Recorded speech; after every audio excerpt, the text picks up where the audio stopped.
Hi, everybody. Thanks so much for joining us back on the Inspire Health podcast. And today we've got Peggy Hall. And Peggy is the founder of the Healthy American, an organization on a mission to educate and empower individuals through legal education and consulting. Peggy has more than 30 years of experience as an educator and community activist. She served as the former director of teacher education at the University of California, Irvine. Through her inspiring educational videos, legal research, and online programs, Peggy empowers individuals all across the country to take positive action as we fight back this growing tidal wave of tyranny. She broadcasts daily on YouTube and has millions of views with her Peggy to the Rescue series that gives you strategies and solutions to stand up for your rights. Peggy, thank you so much for joining us today. It's so great to be back, friends. Thank you. Thank you. Yeah, Peggy. So it was just over a year ago that I interviewed you on the other sister platform that we have, and we did a short video of 3 ways not to be complacent with Peggy Hall. And here Only we are. three. Yeah, And here we that are was a couple of years later, and we're still fighting, still not complacent or complying. Yeah. Yeah, exactly. Peggy, for the people that aren't aware from our show and don't know too much about your work, I'd love it if you could give just a little bit of an overview of kind of what's brought you to where you are right now and any changes from sort of prior to 2020 versus after 2020. Oh, wow. Even during 2020, I've started to change some of my views. So prior to what I call the hogwash, before that was sloshed all over us, I'm in California and we were the first state to shut down. I refuse to use the word lockdown because unlike our poor elderly in the nursing homes that actually were locked in and locked down, I had a key to my home and I will not give in to the hogwasher language that instills fear and panic. And that's exactly what they wanted to do. Prior to that day one, I was probably like you, going to work, enjoying my family, planning vacations, spending time doing things that I enjoyed, thinking about my future, paying my bills, and living life. And many people, I would say millions of people, were experiencing the same thing.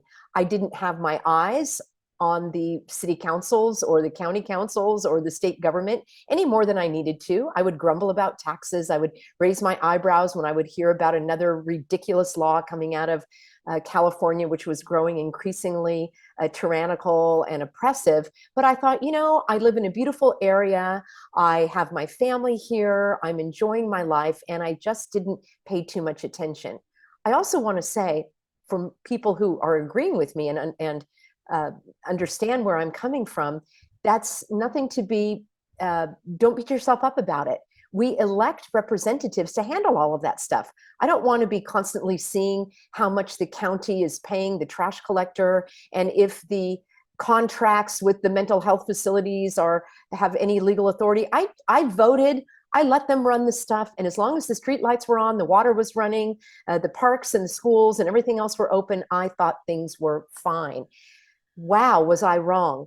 Prior to this, I was working, and I have been working as a university educator, college instructor, also an entrepreneur, running my own business in health and wellness, taking ladies on retreats for natural living and all of that. So I've always been interested in a natural, healthy lifestyle. It's something that comes natural to me, and I love to promote that with other individuals. I mention this because that plays right into what the hogwashers attempted and have been continuing to try to do, which is to take control of our individual health. I also have a background in political science. I have a master's degree in international policy and law.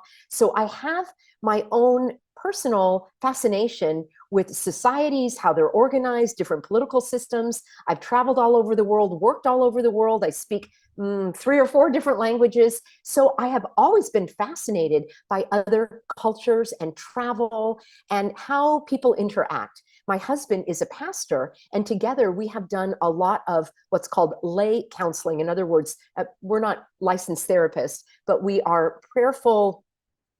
We offer prayerful counsel for those that are experiencing hardships in their relationships, difficulty, just in getting through life and offering that spiritual encouragement. So when all of this happened in early 2020, it was a convergence of everything that was interesting to me and that I was passionate about: politics, health, and individual interaction. And those were the three things, in my view, that I personally experienced very a lot of hardship in those areas. Number one, the two teaching jobs that I had, the two part-time teaching jobs, were just canceled. I was told to go home, don't bother to come back.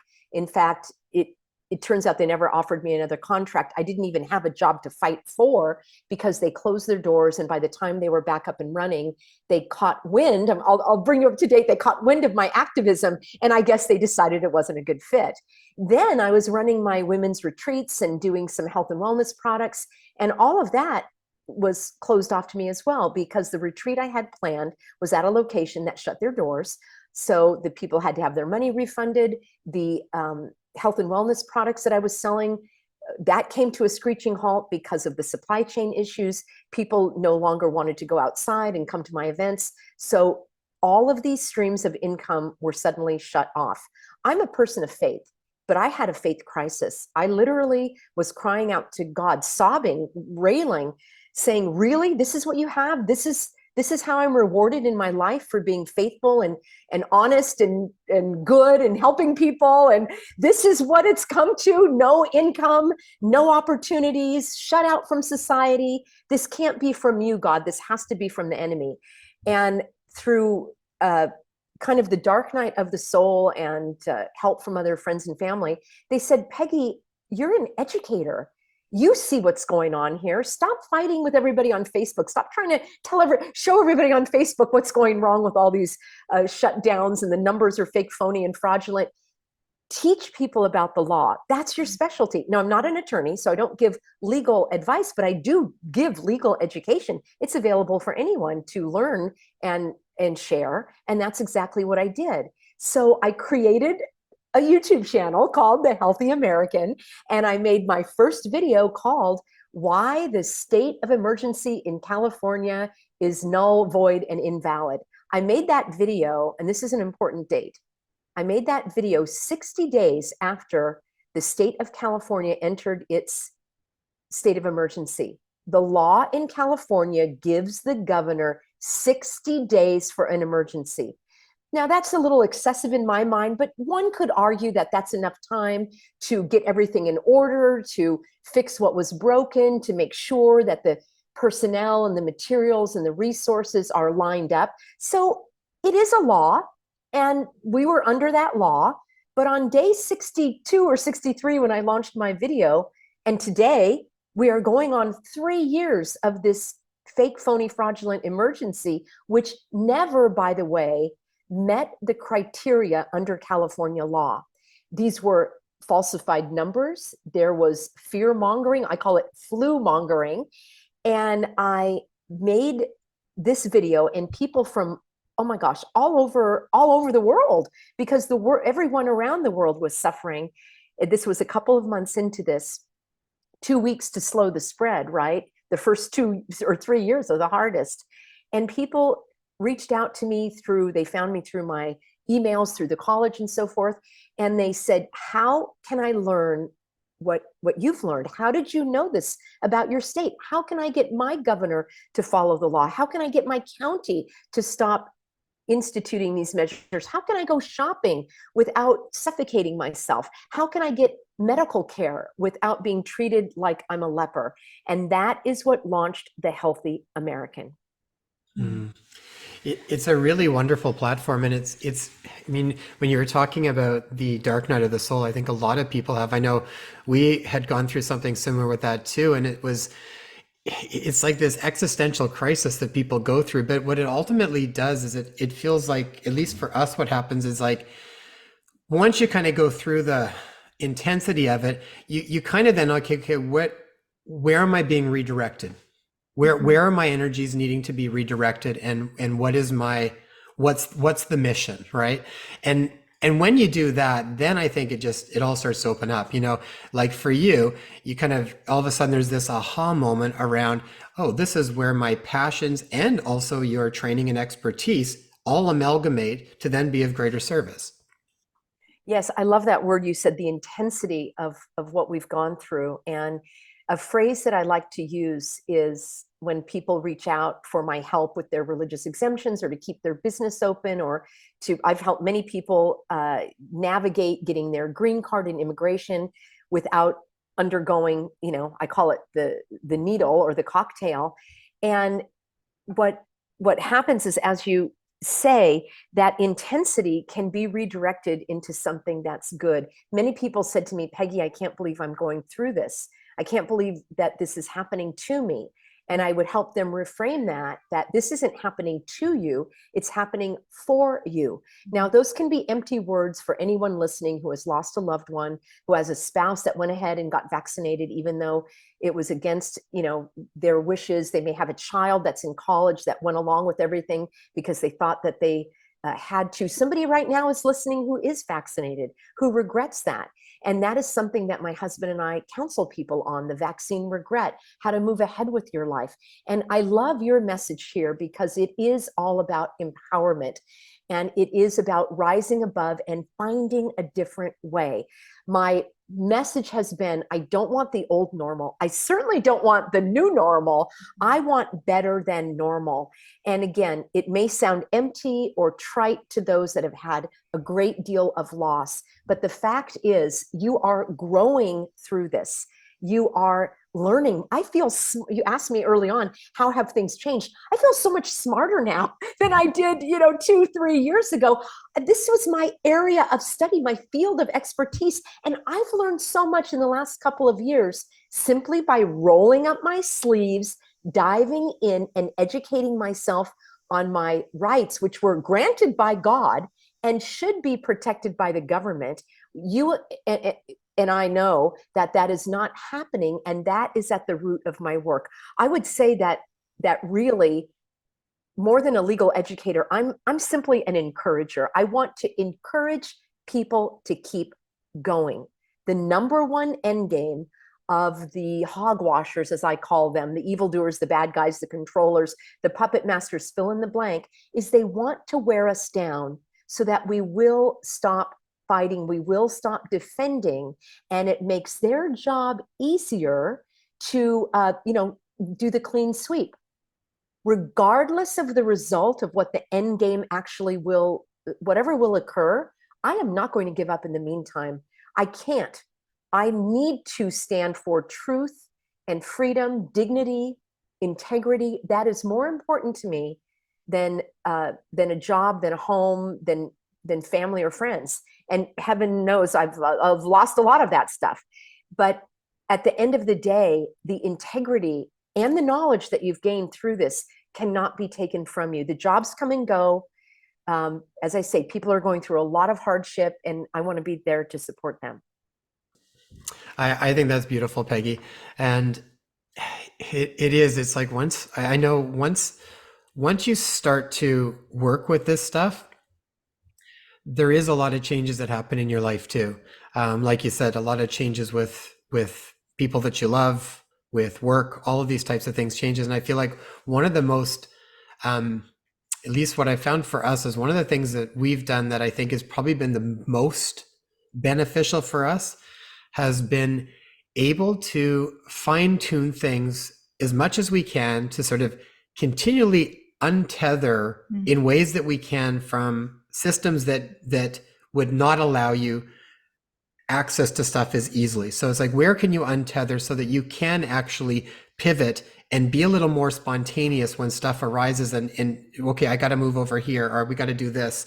You got to shift up the way you normally would do things. Sometimes what I find is that people are so tightly bound into certain systems that it's really challenging when those systems then, like for example, we were talking about rights earlier, and I want to dive into this, but a lot of people first don't really know what their rights are.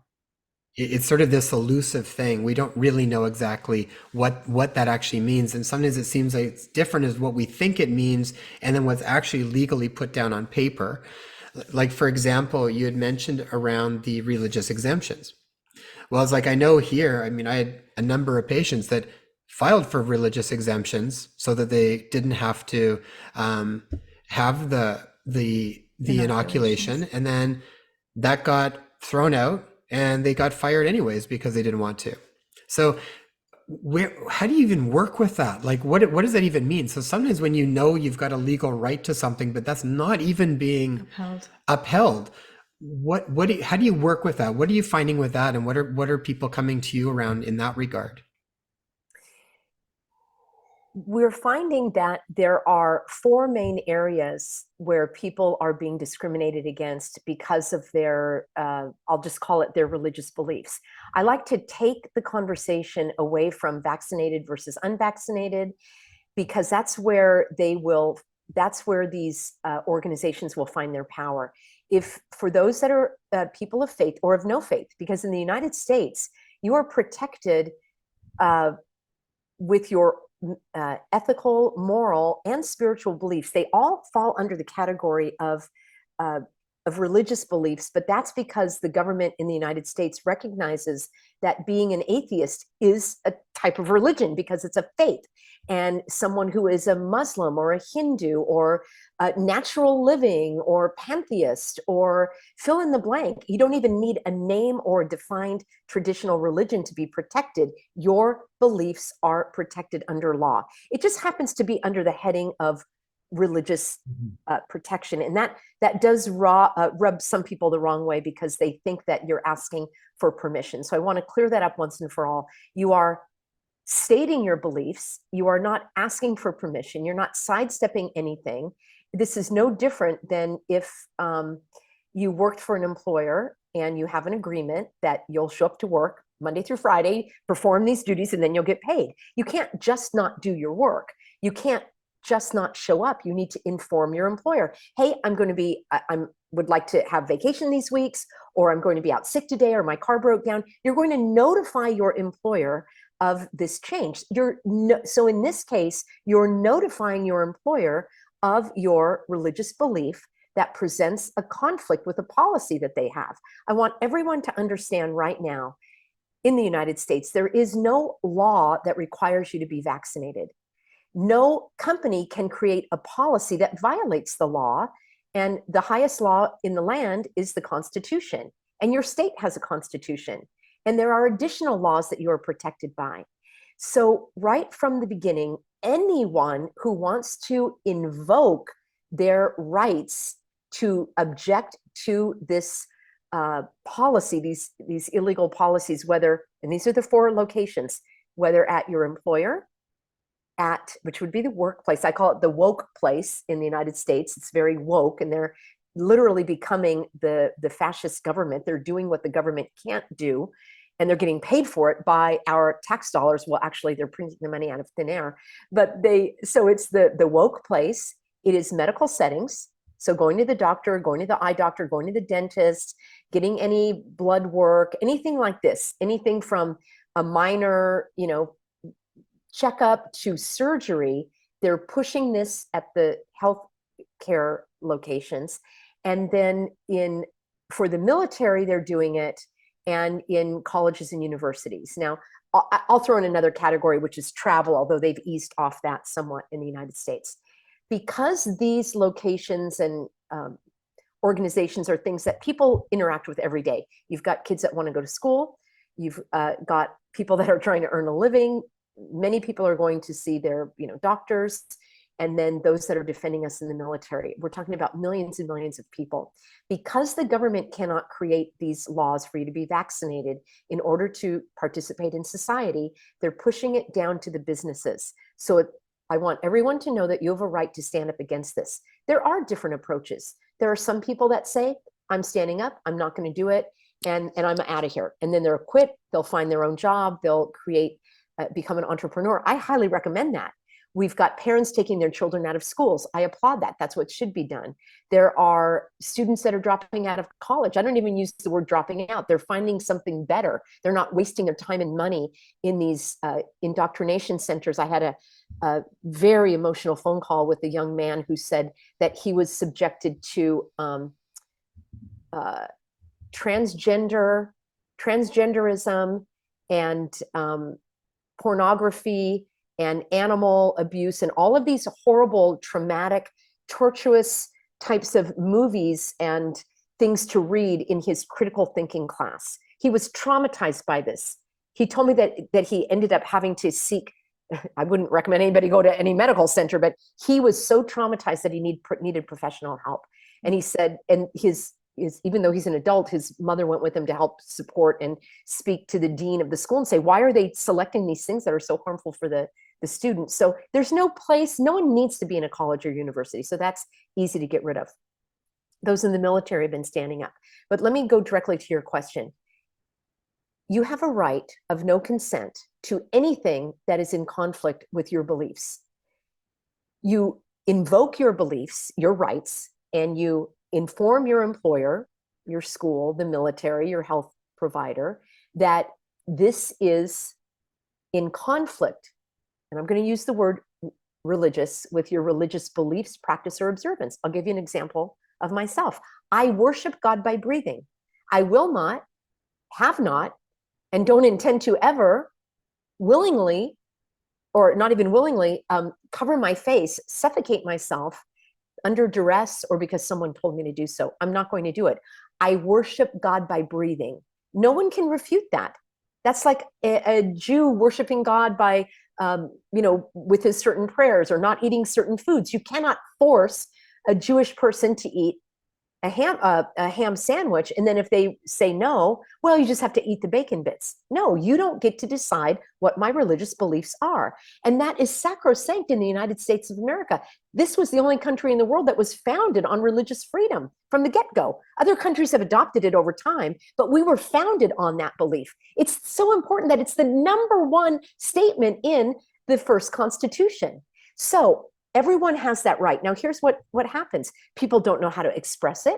They fall into a slimy trap that their employer or college or medical provider has created intentionally to catch them and say, aha, it's not really a religious belief. You're just afraid of the side effects. So what I've done over the last going on 3 years was, and continue to educate people about these pitfalls, how to avoid them, how to express your views clearly, succinctly, honestly, sincerely, in a way that you will be, that it will be acknowledged and received. Now, there are plenty of criminals out there. Murder is against the law and people are killed every day. Robbery is against the law and people get robbed all the time. So just knowing your rights and invoking your rights does not mean that the criminals are not going to violate them. So then we have other remedies for that, and many people are still going through that. But I will say, with the thousands, with the millions of individuals that have stood up in the United States to push back against their employer, against the colleges, against the military policies, and against issues with travel and healthcare, these egregious, outlandish, unlawful, illegal measures are being rolled back. We're seeing it again and again. It's starting to lose steam. And I believe that the hogwashers have something else planned for us down the road. But I want everyone to take a moment to acknowledge the fight that they've done and their part that they played. And if you're listening now saying, gosh, I didn't really do enough, this is your call to stand up straight, to stand in your power, to stand in your truth, and to do what is right for you. So many people gave in, gave up, and gave over their freedom because they weren't equipped, they didn't know what to do, or they simply didn't know how to stand up for themselves. And I'm here to fix that. That's a beautiful message, Peggy. And I think the thing too that comes up that I think is important for people to remember is part of it's to know. To me, it's like knowing some of that information that empowers you so that you know kind of what is actually truthful and what you're allowed to kind of do, right? The other part is that's not necessarily going to take away the discomfort that arises when we have to actually stand in that power in the face of things like that. And so that would be the next thing that then we want to sort of almost prepare ourselves a little bit. And that gets easier and easier the more you do it. Like I imagine even for yourself, Peggy, I imagine just, initially the first times you have to do that, there's an intense feeling that can come up around just discomfort within our body for being outside of the norm. It's a sensation that goes into the whole body, and a lot of times that's enough for people to just kind of go, I don't care, just do it. But I think if we keep doing that and taking baby steps with it all the time, it eventually becomes where you get really solid in it, and then that becomes your norm. That becomes your default after. Well, it's that sensation and it's that volition. Sometimes we categorize that as anger and we deem that to be detrimental, but really it's just emotion. And if we use that charge to direct it in a way that's really needed right now, there's a lot of intensity that we can use within that to make a change and have our voice heard and stand in our power. We were having this conversation with a friend just a few days ago, and we were pointing out the different countries that are starting to stand up against the tyranny. So Sri Lanka, the Netherlands, there's Brazil Iran. that recently started to stand up, and in my country of birth, Iran as well. And our friend commented, like, how nice would it be to actually see that charge coming forth in Canada, because there's been so much complacency and people just kind of keep going with the little tidbits of freedoms that we seem to have left these days. But we really do need to gather the charge that's coming up and use it in a useful way, like you're doing. Well, and Oh, it doesn't yes. have to be a bad thing. I think I remember Desmond Tutu even saying, it's like, if you ever saw a child being abused, you're supposed to get angry. It's there to muster you up to a place of volition, but just don't allow the anger to turn into hatred and violence. But it can be used in a beneficial way. And then I think it can be transmuted into something much beyond anger. But I just think it's an energy that arises spontaneously for certain things. Naturally. And then how are you going to use it? Yes, anger is an understandable, natural reaction to injustice. And that's why we have that feeling. And you're right, you want to express it appropriately, safely, and in the right time, in the right place. And I love that, to take that energy that really propels you forward. That's what I've done in my life. Certainly in these last few years, because I experienced what I call, righteous indignation, and I've had my rants and I've flipped my lid, and I also realized that living in that heaviness and that anger can actually serve evil, because we want to always be looking toward where can I go from here? What can I do with this now? This happened, now what? I lost my jobs. What am I going to do? How am I going to get the resources to move ahead? These people aren't talking to me. I've got this broken relationship, these health worries, this financial, situation. Where can I go from here? And to use that energy to definitely propel you forward. And I do want to say, Jason, that it still is nerve-wracking to this very day. I can go into a place, I don't know how it's going to be received. My heart starts to palpitate. I want everyone to know that that also is common. It's understandable. It's a very natural result, because you are, because of what society at large has done to you to make you a natural, law-abiding person, not doing anything wrong, but suddenly you're the bad guy because you want to breathe oxygen and go shopping and live your life without these, artificial restraints. And I'll tell you, my world over the last couple of years, I would go to the places I knew I could go. So I went grocery shopping where I knew I wasn't going to be hassled. My dentist never had an issue. I knew certain locations where people were not going to bother me, but every once in a while, they would, because there was somebody else, at the cashier or something. And I've also, currently, I'm in a lawsuit against the County of Orange in California, because they are continuing what's called a local emergency. The law in California gives the governor authority to call a state of emergency. He can only call a state of emergency if enough counties are saying, hey, we need help. We need all of the state resources to help us get through this. So the county, my county, has been perpetuating this eternal, ridiculous, nonsensical emergency. The very nature of the word emergency means temporary. So I have a very clear-cut lawsuit against the county for them to follow the law, which says they're required by law to terminate this emergency at the earliest date that conditions warrant. So what is the county doing? They're pulling out all of their procedural, judicial tricks to try to delay and distract and deceive and bleed me dry financially, because every new, meeting is several more $100s and so forth. So, but I decided I am going to stand up in this way. I've gone for years to these meetings that yielded basically zero, well, some results, but very flimsy. And I realized I need a judge to back this up. Now, the game is hot potato, and every judge is throwing it off to another judge. And before you know it, we're months and months and months. Now we're over a year. It's going to be going on a year and a half, where it should be a matter of a document that is signed by a judge to require the county to follow the law. We don't need witnesses. There's no money exchanging hands except for the lining the pockets of those, corrupt public servants, as I call them. Yet but I'm not giving up. So I am facing that enemy day in, day out, all day, every day. My husband and I receive thousands of pleas for help, and which is why I do my free educational videos. People can watch those, learn from them, keep their businesses open, get their medical care, do all what they need to do. And then there are those that work with us privately in a consulting setting. But I'll tell you, receiving and carrying the burden of thousands really wears you down.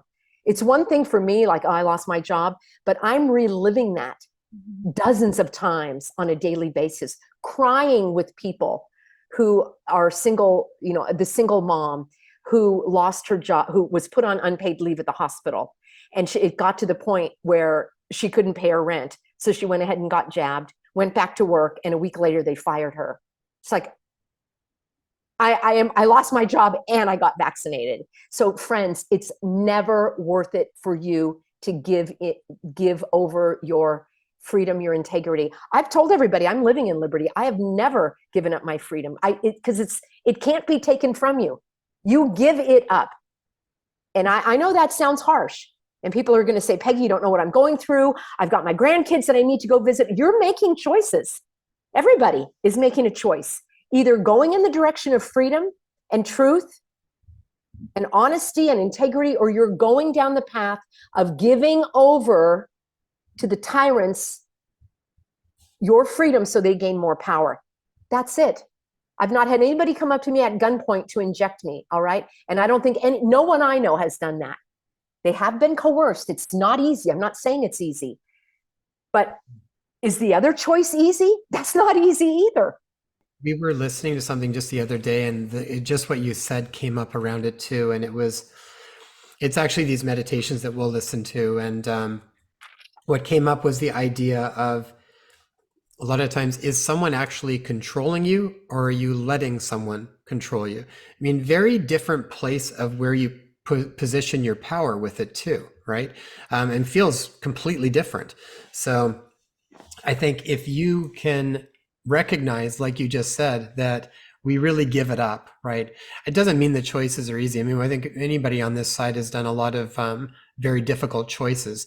I know we have, I know you have, but it's like, you just eventually just kind of weigh it out as far as where are you. And at certain points, like, and I find everybody's at different places on all of this too. Sometimes you just have to have different experiences until something really just hits you and go, okay, I'm done. Like, I'm not doing that anymore. And then that was when it hit for them. Right.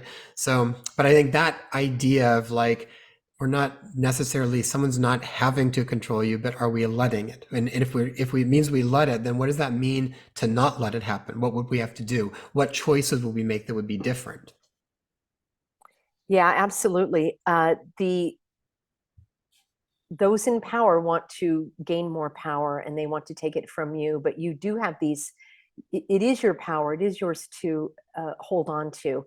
And I think it's so important what you're talking about. Taking control of your emotions, your thoughts. We wanted to talk about, you mentioned it earlier, taking inspired action.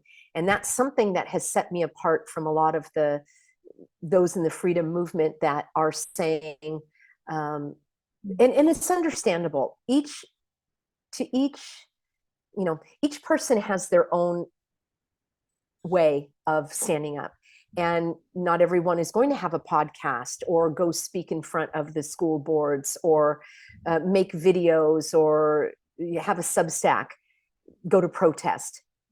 And that doesn't have to be done. The only thing that has to be done, it's actually simple in a certain way. The thing that works more than any national movement or writing to the congressman or any of that is for each individual to choose to live in freedom and to make those choices to do so. For a period of time, we had our groceries delivered, and some criticized that. Oh, there you go. You're getting the easy way out. Well, it's not easy. Well, how is that easy? I have to pay more. They don't always bring what I want. But I'm certainly not going to go swim in the sea of evil. I don't want to be exposed to everyone wearing the suffocation devices. It harms my soul. It's a constant symbolism of, a symbol of slavery and oppression and taking away the freedom of speech. It's a constant symbol of fear. Why would I expose myself to that? Just like I'm not going to go watch boxing or cockfighting or whatever. I just personally don't care for that. So I made a choice that was right for me. Someone may say, well, things will never change if you're going to get your groceries delivered. Well, I'm doing other things as well, but you have to do what's right for you. I know other people that had friends go grocery shop for them because their friends didn't mind putting on the suffocation device. And again, and then there are others that went so far that they got arrested because they were in the store breathing oxygen. To each person can choose what's right for them, but choose what promotes freedom and not what promotes tyranny. I also want to say this, for those that may not have learned how to stand up for themselves, that were always told, because a good number of people that I consider good people have been going along with this because they said, right to my face, they've said, well, I'm doing it for others. They literally have bought that line that, me putting on sunscreen prevents you from getting a sunburn. It's stunning. The hogwashers are playing on the goodwill and the compassionate hearts of so many. So that is one way that they've hoodwinked and swindled people into, doing that. But those who have been going along and you're hearing this podcast and you're like, maybe I need to step up my game a little bit. Maybe I can make some choices that make sense. It's never too late. And I welcome everyone. I've got this, one of my favorite paintings here behind me is of a ship. And I always say, hop on board because it's never too late. And we can start, that journey toward brighter days ahead. And that's what it's going to take is each individual. My heart goes out to those that were not taught to stand up for themselves. They may not think that they're worthy. They may just suffer from, people pleasing and derive their own self-worth from that. And that's, again, as a person of faith, I derive my strength from my Creator, and I pray and meditate and look and ask and try to follow God's direction and guidance and protection in my life. So that's available to everyone as well. One of the most important things I think you said there too was what was right for you. And this is something we've talked a lot about too. It's to me, what I think it is that I really want people to be able to really check in with themselves and reconnect back to the sensations that take place in the body when you are in different environments. And what does it feel like? And then can you actually act from that place, right? What are your own then personal instructions that naturally arise within you in how to actually step forward and move forward from whatever that is? But what's going to come up in myself or Taya or yourself might all be slightly different, but the goal, and it's again, getting away from too much of it's like, you don't judge it either way, but you want to just try to be honest with ourselves. I think what we tend to do is we get these visceral feelings that feel like something's not right or something's uncomfortable, and then we rationalize it with a whole slew of different things up in our head, and then we end up in this disconnect now between what we're thinking and what we know to be true or what we feel, and that actually steps up and creates disease. That actually creates more suffering, and it creates a bigger disconnect so that we actually get farther and farther from following what I believe we know to be true. And so whatever it is for anybody, however that shows up for you, all you want to do is just really check in. And we did a whole series called Know Thyself, questions to facilitate a return to who we truly are. And it was a really beautiful series. It was probably one of the least reviewed series because I don't know how many people really want to know themselves, but that's a good point. but it really was to ask yourself certain things to help you arrive at more and more. And the idea is that even though there are certain outside authorities there, the idea is that your inner authority is probably even more important than any of the outer authorities. So even if there is stuff, run it still through your own inner authority and your own personal instructions to see where it lands for you. And then how do you put more of yourself into the world, the true part of who you are? And how do you start to live like that?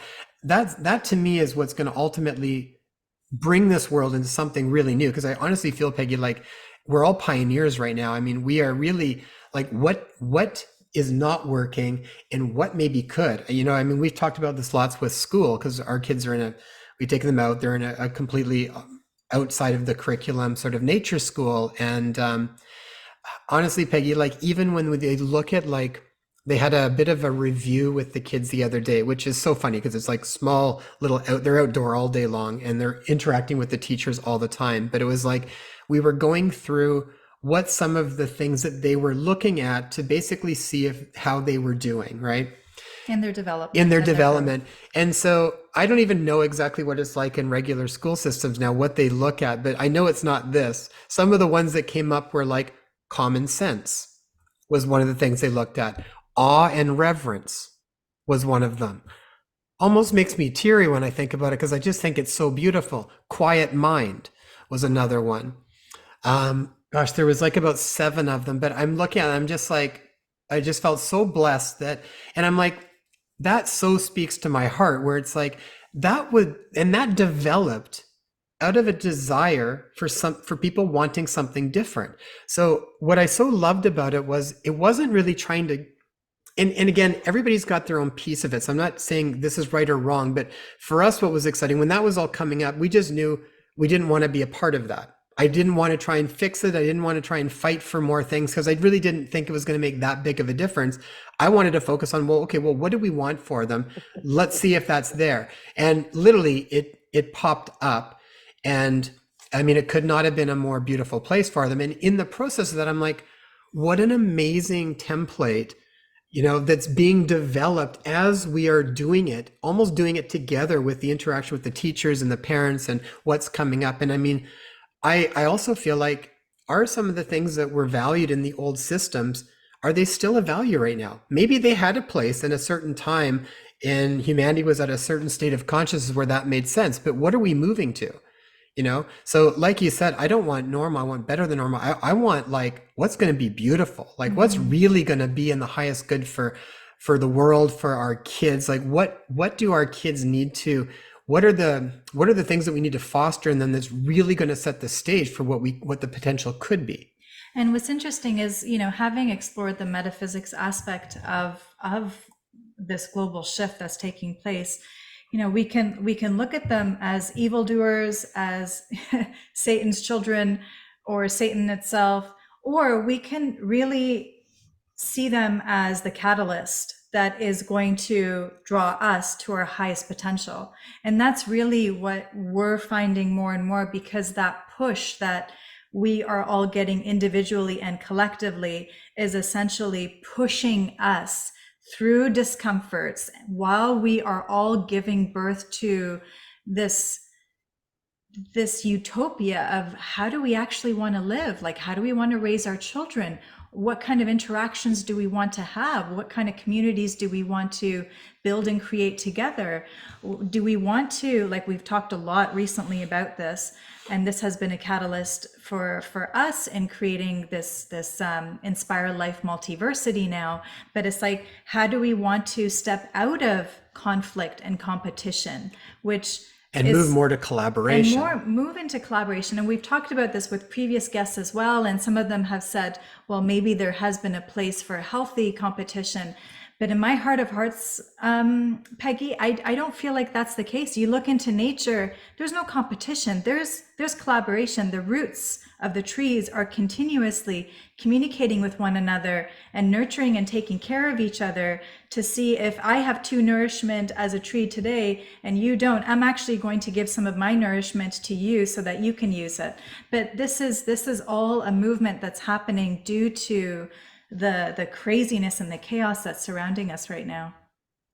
Wow, what an inspiring message. I was making notes here. You're giving me some good topics for my own videos here. And I first want to say how wonderful that is for your children to be in the nature school, and then to have these reviews and the topics about, awe and reverence, common sense. These are the types of ideas and ideals and, critical thinking and expanding your mind. I agree with you 100% that, and I've said this before, even in my freedom fighting, that we need to spend about 50% of the time, putting those public serpents on notice. We need to spend 150% of the time building what we want to do. And we all know through our own experience, through teachers, through timeless wisdom and current day, that what you focus on grows. So if we are focusing on everything wrong and all of the evildoers and all the bad guys and how much we've been hurt and all of our opportunities that have been taken away, we are going to be getting more of that. And I also love, Jason, how you talk about go back to the body, because the body doesn't lie. How do you feel? How do you physically feel when you're thinking that? My shoulders drop, my breath is shallow, my mind is heavy, I've lost all enthusiasm. But when I think of the clean slate, of rendering all of the bad guys insignificant, it doesn't even, you don't have to go to school board meetings. It doesn't affect you. You've got your children outside. And I've done a lot of teaching and encouragement on that as well, even for those that are divorced, that whose families where there is divorce, or there is a single parent, or special needs, or fill in the blank. There is always another way, and I'm going to find it. That's one of my mottos. And then Taya, one of my other sayings is don't compete, create. We are creative beings. Evil can only destroy. And that's where everyone can feel confident knowing that, evil carries its own seeds of destruction. That is going to spin out and sputter. It does not create. It cannot create. But we do. We can. We must.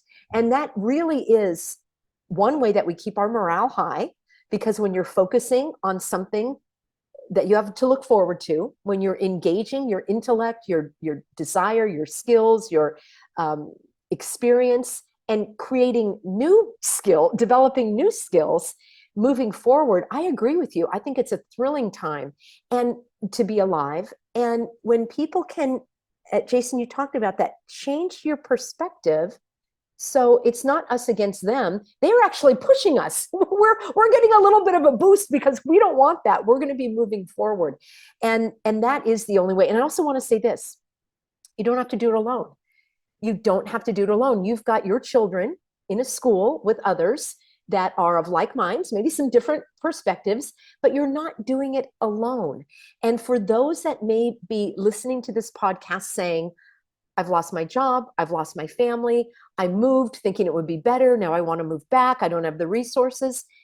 Find your people. Where do you find them? Well, this is where going to some of these events, I think that's one of the most beneficial outcomes of going to these rallies, if you will, is you're going to meet like-minded people. I highly recommend finding 3, 4, 5 people that you might exchange a phone number with and say, let's get together, would love to learn more. Not to go there and hold signs and rally unless you want to, but how can you now build something differently? I think it's very important to find people geographically nearby so that you can get offline and you can go see them. Nothing will replace the human connection, which is what, again, the hogwashers wanted to separate and squelch. And what happened? We fought back more. I've never had more gatherings, interactions. I've never gone out to dinner more than I have in the last 3 years because I was doing it almost in defiance.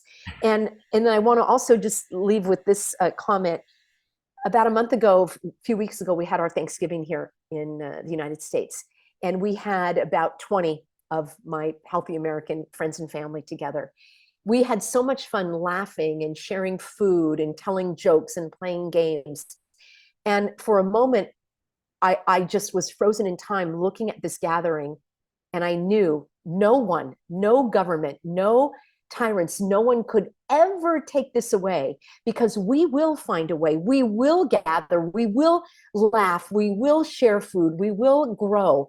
The human spirit will not allow for anything less, which is why, prayer, compassion, understanding, teaching, encouragement is going to help the others who haven't, just a little bit. My sister told me, not everybody's as fast. You move, she told me, you move quickly, you think quickly, you can make decisions. Not everyone can.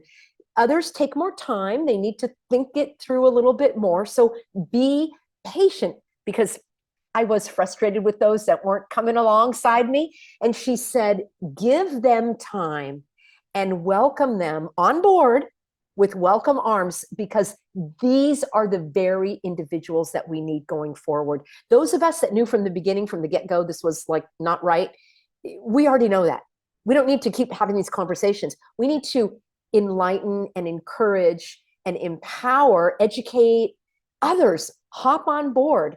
It's never too late. So that's where I would say now my work is kind of shifting in that direction. We had a lot of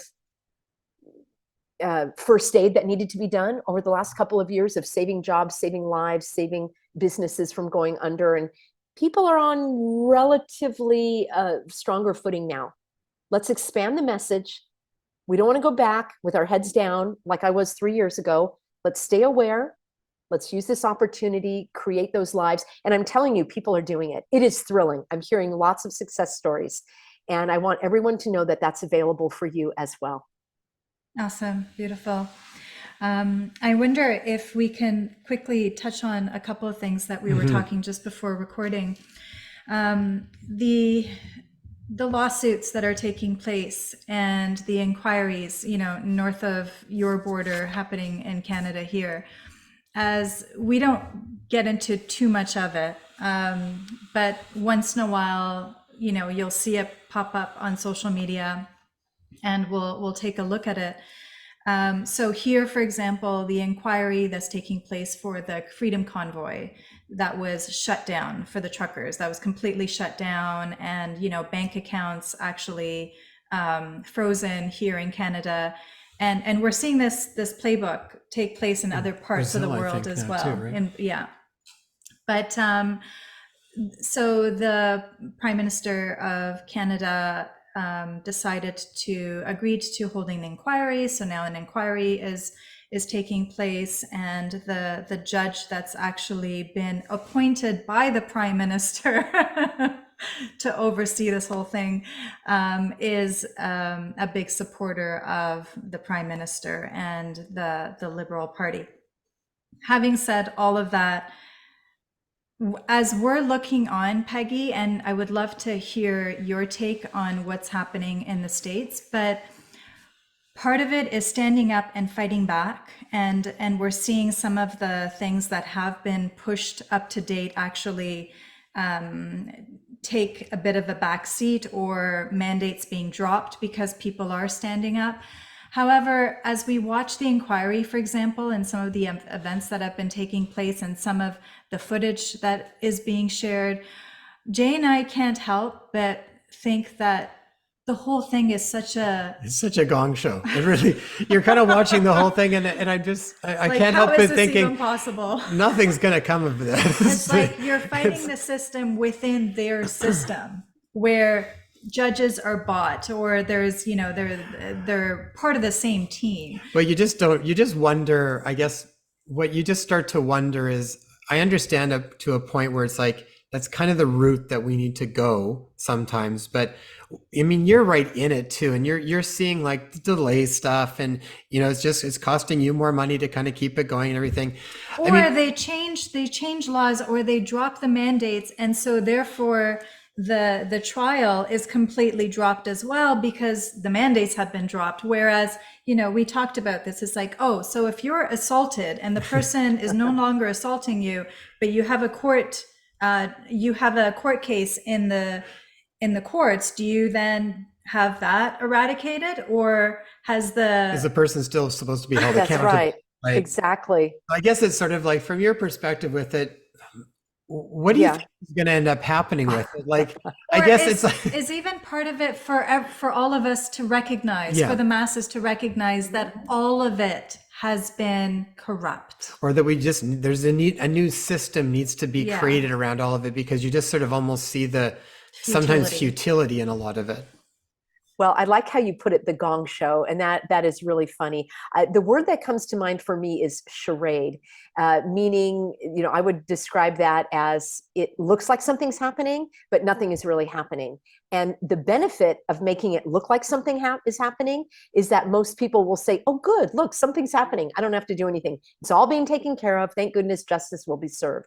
Let me talk about the large scale, and then I'll talk about what I'm going through, because I've had my eyes opened as well. I believe that some of these lawsuits in the United States, they have been sincere, and there have been favorable outcomes in terms of the law being upheld. There are some judges that feel like you and I do, that the justice is not being served, that rights are being violated. And in our justice system, we have all different levels of courts. So a lower court, a lower judge can make a ruling confidently because it may not stand. He may know that somebody else above him is going to overturn it. So he may rule very favorably, and everyone here is applauding that the masks are gone off the planes, or that our Occupational Safety and Health Commission doesn't have the right to require people to wear masks. Everyone's applauding, and then it gets overturned by a higher court. And all the while, I call it a ping pong game, because you don't have to do it. Now you have to do it. Now it's on hold. Now it's okay. And all along, it's capturing the imagination of people, while I believe something else is going on that they don't want you to notice, like maybe the banking system collapsing, or fill in the blank. I don't want to, be a fearmonger, but there are other things taking place that they don't want us to see. So by putting all of these things in the news, we'll be focused on that. Having said that, there have been favorable rulings in the United States related to the federal government was told to no longer enforce, the vaccine for federal workers. Again, that's kind of on pause. The entire case has not been settled yet. These are injunctions where there's a temporary rule. These have not been settled. And again, we're going on years. In our Supreme Court, I don't know if it's, let me just say, there are two major cases that people are following right now. And I just did a deep dive on one. And when I looked at who was representing when I looked at the law firm and who they were representing, and I looked into the WHO, and not the WHO, but the individuals, and I read on their background, they're all pro-vaccine. So it's a charade. You're representing people who are on the record saying that more children should be vaccinated and the elderly should stay home and be locked in their homes, and retired people, I don't know where they came up with that. I know people that are 35 years old that are retired, that the retirees should not leave their home. And these are the people that are so-called bringing a lawsuit against the government for the mishandling of COVID. I don't believe any of it. So in that case, it's a charade, it's a distraction. It is a way for people to feel that I don't have to do anything because they're doing it. Now, at the local level, I know people like myself that have sued the school board that have had some favorable outcomes where masks were no longer required. For example, in the county of San Diego, I went into this lawsuit just based on my own integrity because I told them I was going to sue them, so I wanted to follow up on it. I literally thought it would be a judge signing a paper. I've never been in a situation where I've had to have a restraining order, but I do know that judges are available 24/7, so that if you need a restraining order against someone that is threatening you, you can get that immediately. That's what I thought this was. I thought I would submit the paperwork, he would sign it, maybe not within a day, maybe within a week, maybe within a month, certainly within a year. I had no idea the can of worms that was going to be opened. And I believe that the court is not following the correct procedure, or maybe the opposing counsel, because this is not, I'm not suing for money. I'm not a plaintiff. I'm a petitioner. I filed some paperwork. Yet they've manipulated it and mangled it to be something just overblown. And now I know. I'm still glad that I did it. I have inspired others through this journey. I've learned about the court system, and because I've never been in it before, it's unlikely that, well, let me put it this way. It's likely that after this is over, I'll be ready to close that door and move on. I'll put it that way. But I didn't do it for the fanfare. I didn't do it for the headlines. I certainly didn't do it for any money. It's the exact opposite. It's costing tens of thousands of dollars. I had no idea it would be like that as well. But I'm determined. I'm like a bulldog, and I'm not going to stop something that I've started unless there's some, reason that would put me otherwise. So there are cases that are legitimate, that are having favorable outcomes. I would say, given my experience these last few years, the more press and media a case is getting, the more likely there's something fishy going on. I've been trying to get press and media about mine. You're not seeing it in the headlines because this is legitimate and could have an actual impact on the running of our country. That the bottom line of my lawsuit is to defend our form of government, which is separate branches: executive, the governor; judicial, the legislature, judicial, the courts, and then the legislative branch, which is our state lawmakers. They're trying to mix it all together and say the governor gets to call all the shots. That's why they don't want this case to go through. So everybody needs to just be discerning and look at things with a critical eye and dig deeper. Well, that's what I like that you do, even when we were running stuff called Follow Your Oath for a period of time, trying to bring more awareness around just from even more of a health perspective. And it's not, you don't have to go very far. You can go right to the exact same sites that are putting out the information and see all the other pieces of information that you don't see, or just showing different ways of looking at things, or even looking at numbers.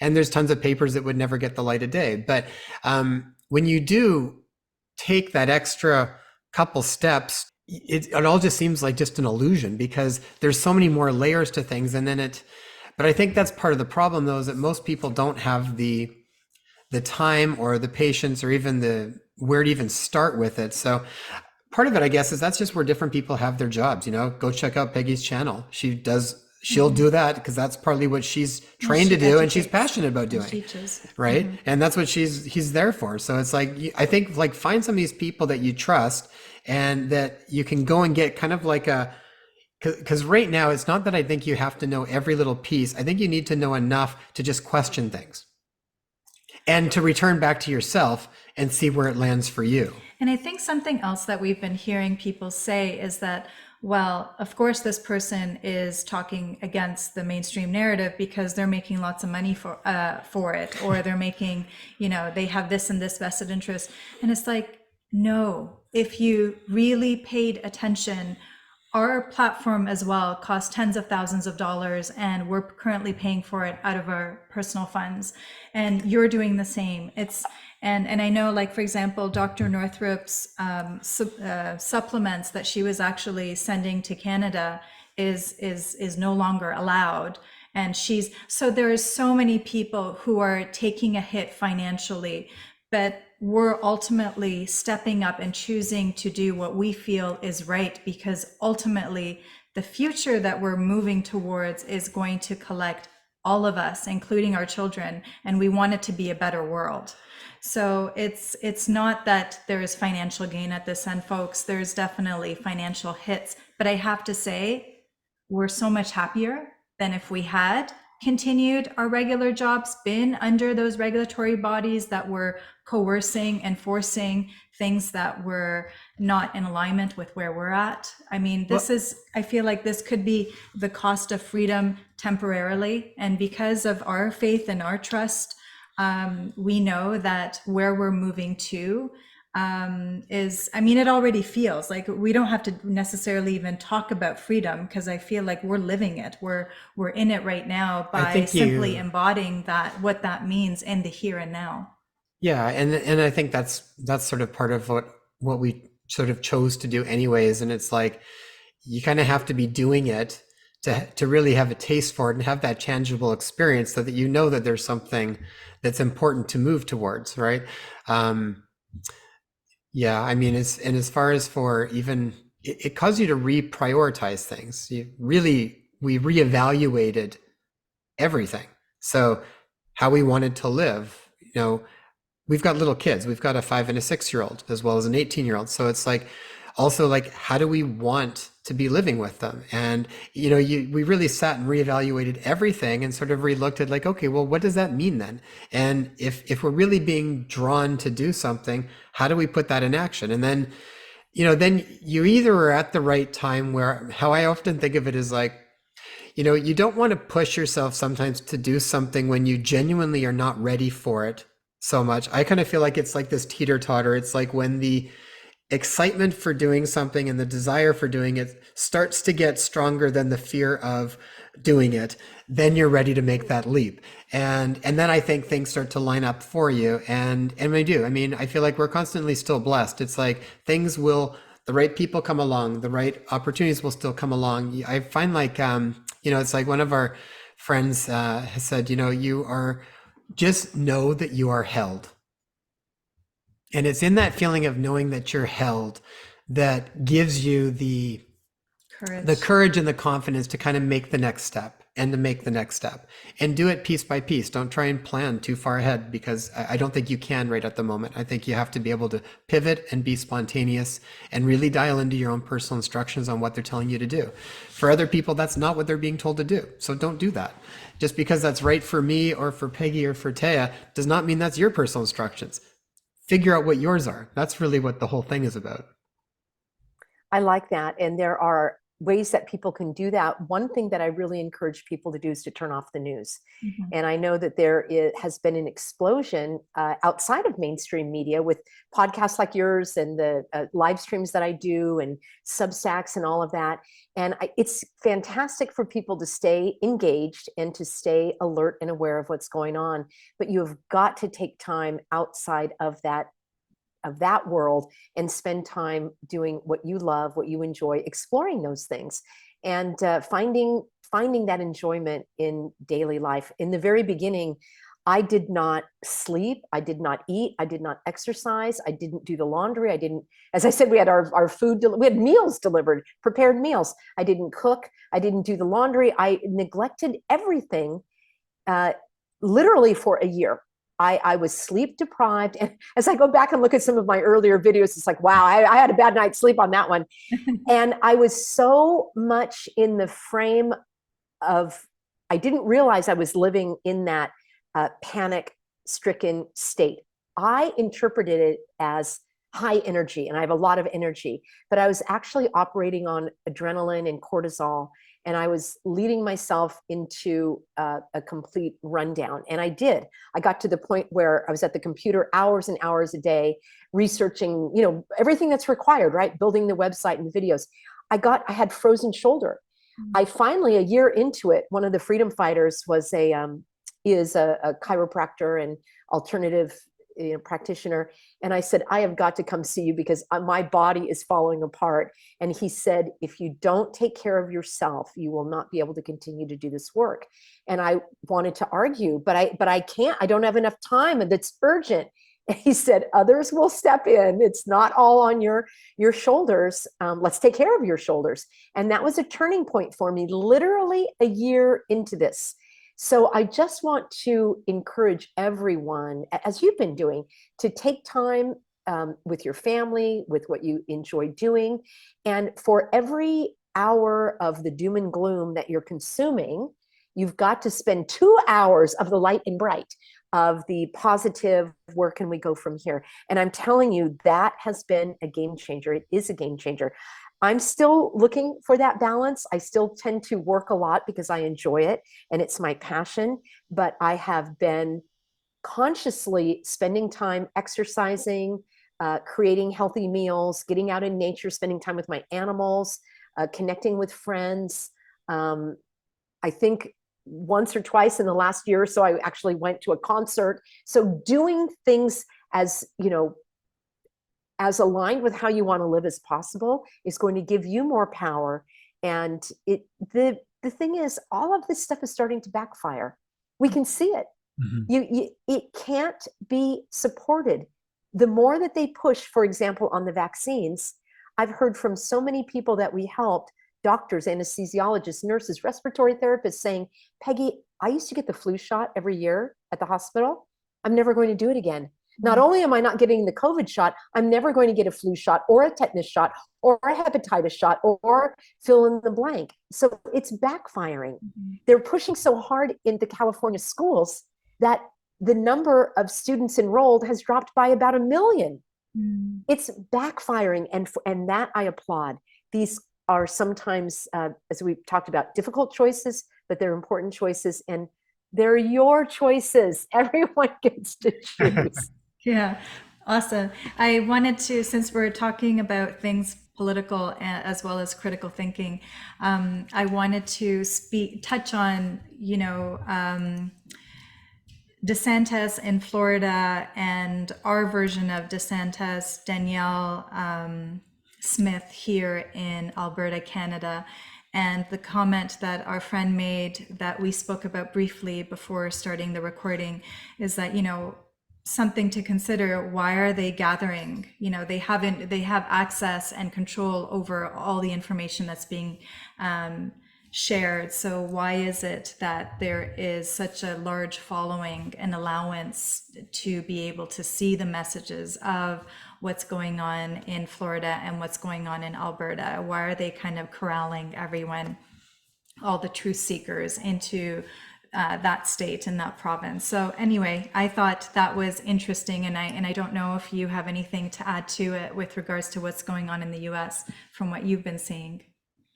A lot of people are moving to Florida. They're moving to Tennessee, to Oklahoma, a smaller number now moving to Texas and Idaho. I've heard people leaving Idaho for Montana and Wyoming and farther, more remote areas. So there is a desire among many people to leave their state and move to America, the America that we grew up in, with freedom, personal responsibility, individual liberty, and protected freedoms. So I had that same question, Taya. Everyone moving to Florida, the land of milk and honey, the promised land, and why is it that DeSantis is able to speak so boldly, come out with these new programs? I did a deep dive on one where I exposed that the people on his committee are all pro-vaccine. So you not everything is what you see at the surface. I will say that Florida has been a Republican stronghold, I don't know if that's the right word, has been under a Republican governor for 25 years. So that's nothing new. People, by and large, move to Florida in retirement. They have come from all different states. And when you've got people moving to one area for a common goal of a freedom, an outdoor lifestyle, no personal income tax, the state itself has a long history of personal individual freedoms and personal responsibility and so forth. So that's not as surprising to me. What's surprising to me is that the powers that be are allowing DeSantis to be so bold in his opposition, where in the beginning he wasn't. He also shut down the schools. He also closed the hospitals. He also allowed the sheriffs to arrest people who were breathing oxygen. Now, one may argue, well, Peggy, that was in the beginning. Nobody really knew. We were one of the first states to reopen, and that's true. I know many, many, many, many, many people who are thriving in Florida and Tennessee and Oklahoma and other places. I had that very same question, and I made a video called, "Is moving a trap?" And, is the grass always greener? And so I was relying on what people were telling me. And again, it goes back to the individual. Are they happy there? Did they find another job? Are they living in relative freedom? Are they enjoying the cost of living and no income tax and lower gas prices? So there are so many things, I think, that draw people to a certain state, but that's the individual choice. My understanding of politics and the world over these many years is there is a balance, and this is just my view, that if things get too out of hand, we the people will revolt. But if we believe that there is a leader that is looking after our best interest, it kind of diffuses the intensity and the situation.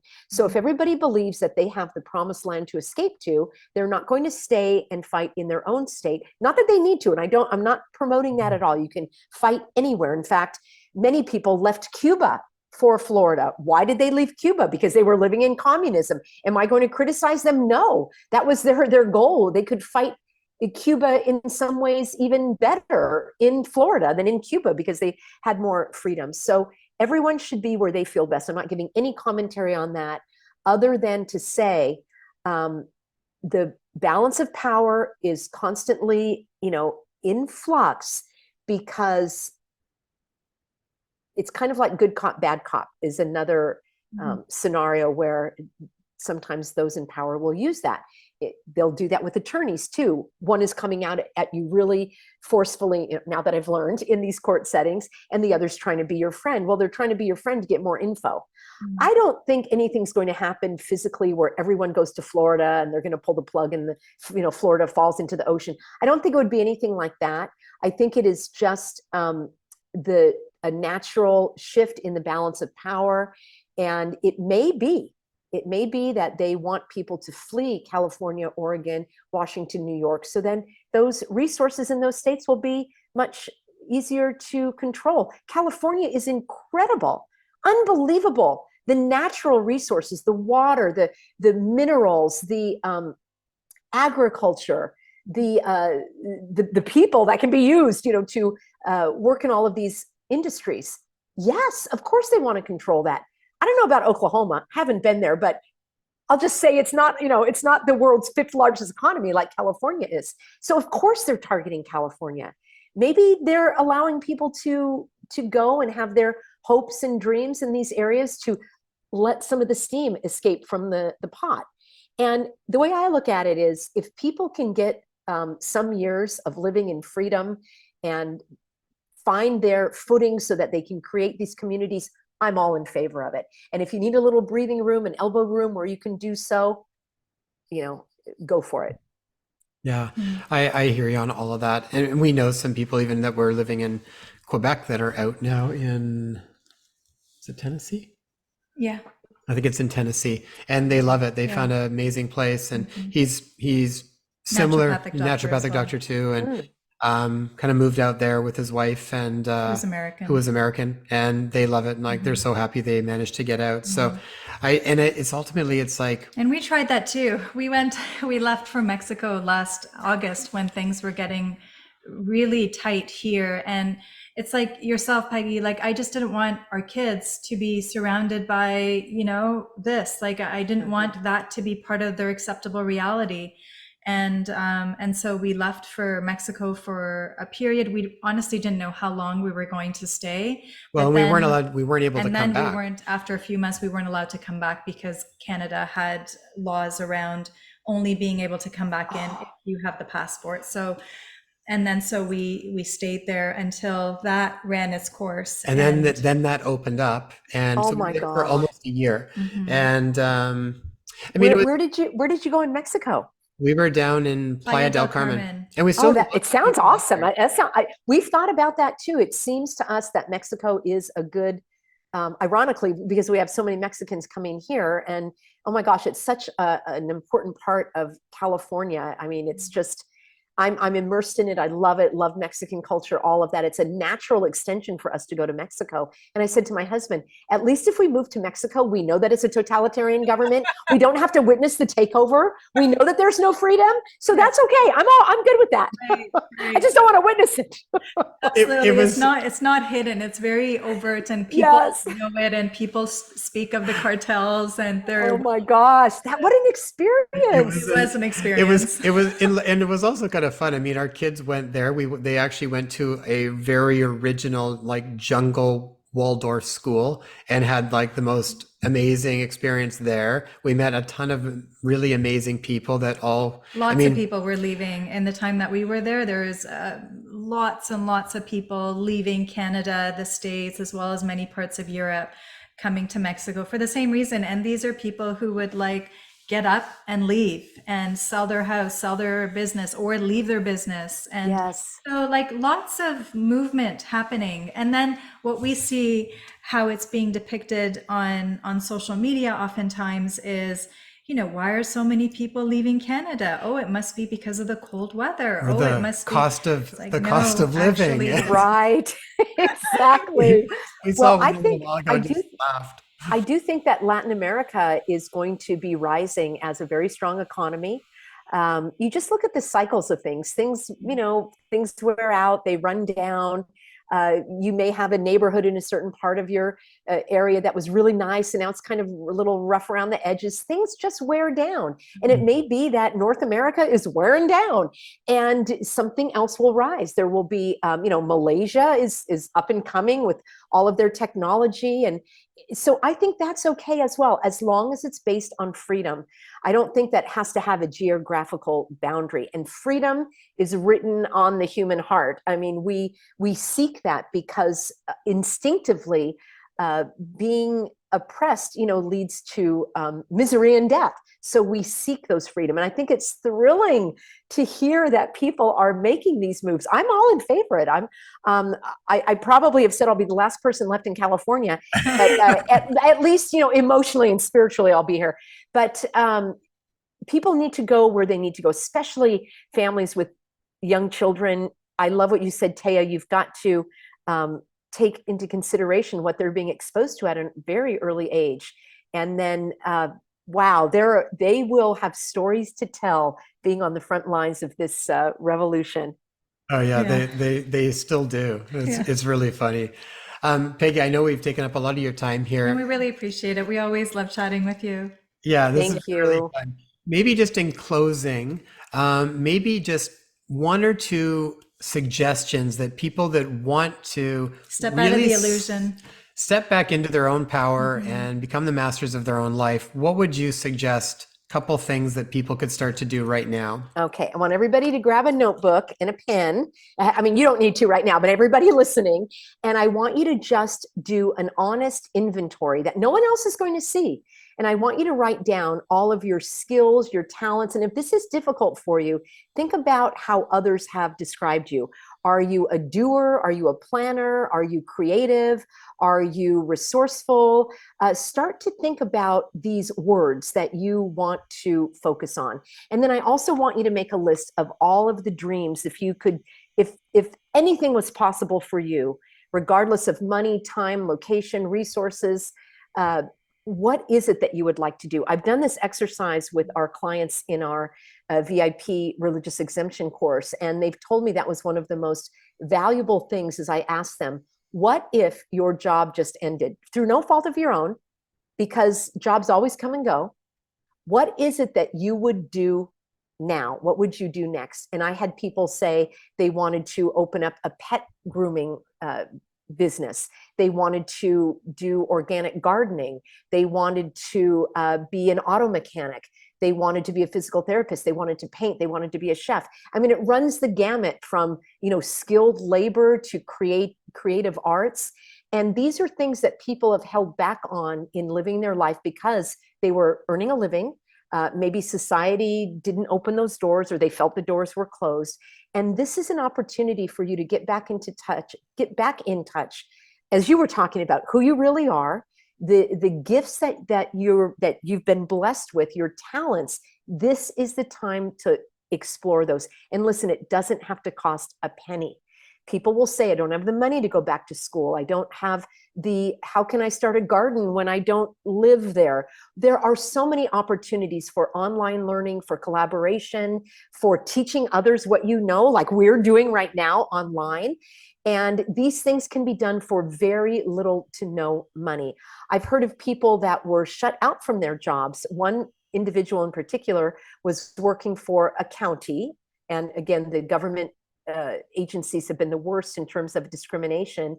And he finally was so fed up that he, they put him on unpaid leave or something. And he ended up getting a job at a local church, which treated him well. And he felt that that was his calling.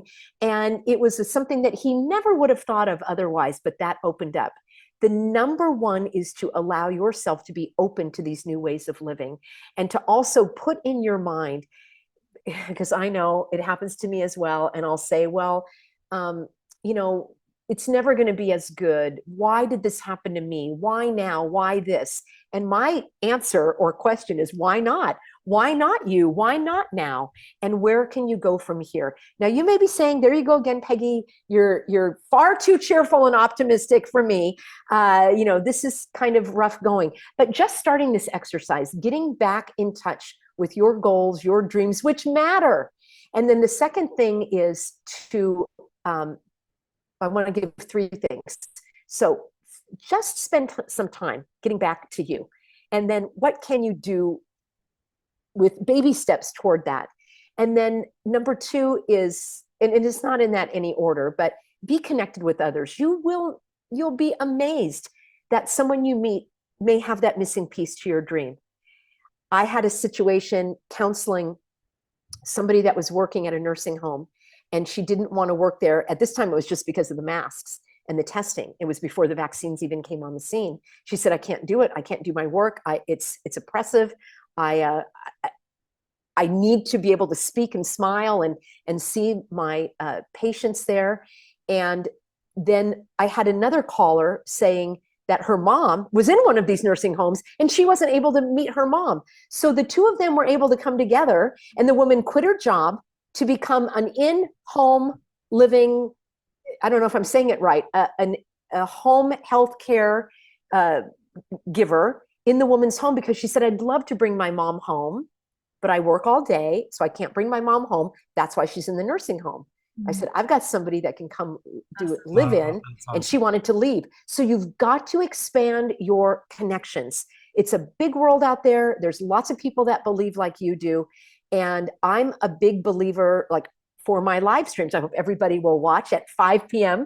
Pacific, Monday through Friday, we have an active chat. I see people making connections in the chat, sharing emails, making connections down the road, going to these events. Whatever social media you're on, you may be able to find individuals that are going to have that missing piece. And the third thing is to take action. So take that action, even if you don't know what to do. The action that you take, and if it's not right, will inform you that didn't have what you wanted to do. And don't tie everything to the result of your action. I'm taking action against this board of supervisors. I have 0 control over the outcome. I cannot force the judge to do what I want. He is going to do what he believes he needs to do in this case, but I'm not going to let that stop me. Take action, take all kinds of action without, I'm even going to say without thinking it through too much, as long as it's aligned with your values and what you want to do. Try it. Just keep going.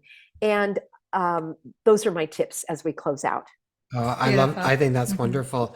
Yeah. And the thing around the action is like, take action and just as much as you can, let go of the attachment to what you think the outcome has to be. That's really what binds us around stuff. So if you're just sort of in that mode of creation, then you're going to act if you don't get caught up too much in it needing to end up in a certain conclusion. And last thing I'd say too is when the heaviness kind of sits up in there, and you had kind of brought some awareness around this, I think a little bit too, but I think Jesus said, wear the world like a loose garment. That goes through my head a lot of the times. It's like, be aware of it and work with it, but don't let it bear you down. We're much more than that. So that's a phrase that I use aligned with that. I'm glad you mentioned it. Compassionate detachment. Many of us will take on the burdens of others, such to the point, as I've given the example earlier, I wasn't able to keep going on. So you have that compassion, but to be a little, don't let it tear you down as well. Yeah. That's beautiful. Peggy, thank you so much. Really, really enjoyed that. That was fun. Please let us know where people can find you. You spoke of your daily lives. I want, if you could talk a little bit more about that and where I would love for everybody to go to YouTube. I'm on YouTube because everybody's on YouTube, and I'm on all of the other channels. I'm on Rumble and Telegram and Instagram and Facebook. They kind of shut me out. Brighteon, all of those channels. But on YouTube, I do a live stream, which means there's a chat going on when you can interact and have questions and answers. And it's very, very lively. And that is at 5 p.m. Pacific, Monday through Friday. I've got 2 30-minute shows. I do breaking news analysis and then Peggy to the rescue to help you, fight this oppression and tyranny and to find brighter days ahead. The website is thehealthyamerican.org, thehealthyamerican.org. And I have a free newsletter. I have a Substack under that as well. But I would say the best hubs to find me are YouTube and the website. And I want to be everywhere you look. I want to be helping everyone wherever they are. That's where I'll be. Awesome. We will have all of those links in the show notes so you can check that stuff out. And yeah, I think you've had some really good resources. I remember even originally with homeschooling stuff on homeschooling resources, and even like forms, I think, and stuff, and links legal to different forms. things. So Absolutely, it's all there. That was a lot of great stuff on there. So wonderful. Peggy, thank you so much. My pleasure. Thanks, friends. Take care. Thank you, Peggy.